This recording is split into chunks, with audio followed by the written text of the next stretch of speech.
Hey everyone, it's Cool Game Facts. And today we're diving into the world of gaming history. We're talking about those legendary consoles that most people will never even see in person. We're counting down the top 10 rarest consoles of all time.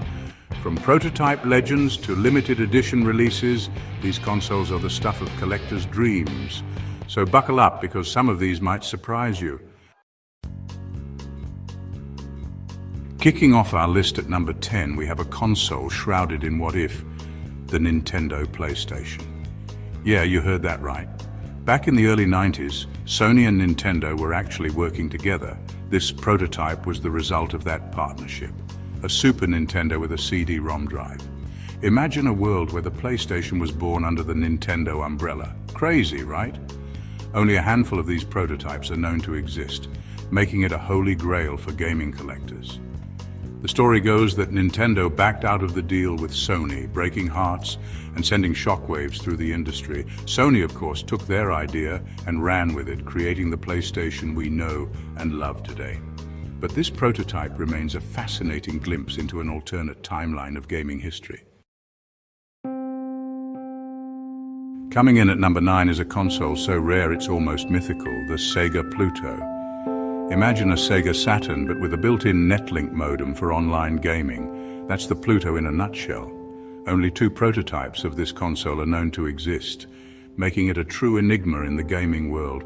We're talking serious lost treasure vibes here. What games would have been on it? How different would online gaming be if the Pluto had seen the light of day? It's a mystery that might never be fully solved. At number 8, we have a console that aimed for the stars, but never quite left the ground, the Atari Cosmos. This was no ordinary console. The Atari Cosmos was designed to project holographic images, creating a truly immersive gaming experience. Sounds incredible, right? Unfortunately, technical limitations and Atari's financial troubles at the time meant that the Cosmos never saw a commercial release. Only a handful of prototypes are known to exist, making it a coveted item for collectors who appreciate ambitious ideas, even if they didn't pan out. Coming in at number 7 is Apple's not-so-triumphant entry into the gaming world, the Apple Pippin. Released in 1996, the Pippin was Apple's attempt to create a multimedia gaming console. It had a CD-ROM drive, internet connectivity, and even came with a modem. Sounds promising, right? Well, it wasn't. The Pippin suffered from a high price tag, lack of games, and fierce competition from the likes of the Sony PlayStation and Nintendo 64. It was a commercial flop, selling only around 42,000 units worldwide. At number 6, we have a console that's truly one of a kind, the gold Minish Cap Game Boy Advance SP. This wasn't your average Game Boy. This limited edition console was coated in 24-karat gold and featured a design inspired by the legend of Zelda, the Minish Cap. Only a handful of these golden consoles were made as part of a contest by Nintendo, making them incredibly rare and highly sought after by collectors. Just imagine having this golden beauty in your hands. Coming in at number 5 is a console that combined gaming and television viewing in a way that only Sega could dream up. The Dreamcast Divers 2000 CX-1. This Japan-exclusive console was a collaboration between Sega and Hitachi.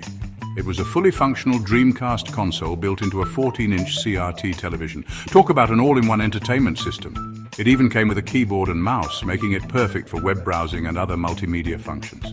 Unfortunately, its high price tag and limited availability meant that the Dreamcast Divers 2000 CX-1 never really took off. At number 4, we have a console add-on that was supposed to revolutionize the Nintendo 64, the Nintendo 64DD. Released only in Japan in 1999, the 64DD was a disk drive add-on that promised larger storage capacity and the ability to play games with higher quality graphics and audio. It sounded amazing on paper, but the 64DD suffered from a limited game library and a high price tag. It was a commercial failure, selling only around 15,000 units. Coming in at number 3 is another console that attempted to bridge the gap between gaming and home entertainment, the Panasonic Q. This Japan-exclusive console, released in 2001, was a collaboration between Nintendo and Panasonic. It was a fully functional GameCube console that could also play DVD movies. It even had a sleek, high-end design that made it look more like a piece of audio equipment than a gaming console. Unfortunately, the Panasonic Q was expensive and suffered from some compatibility issues with certain GameCube games. It was discontinued in 2003. At number 2, we have a console that took a unique approach to gaming graphics, the Vectrex.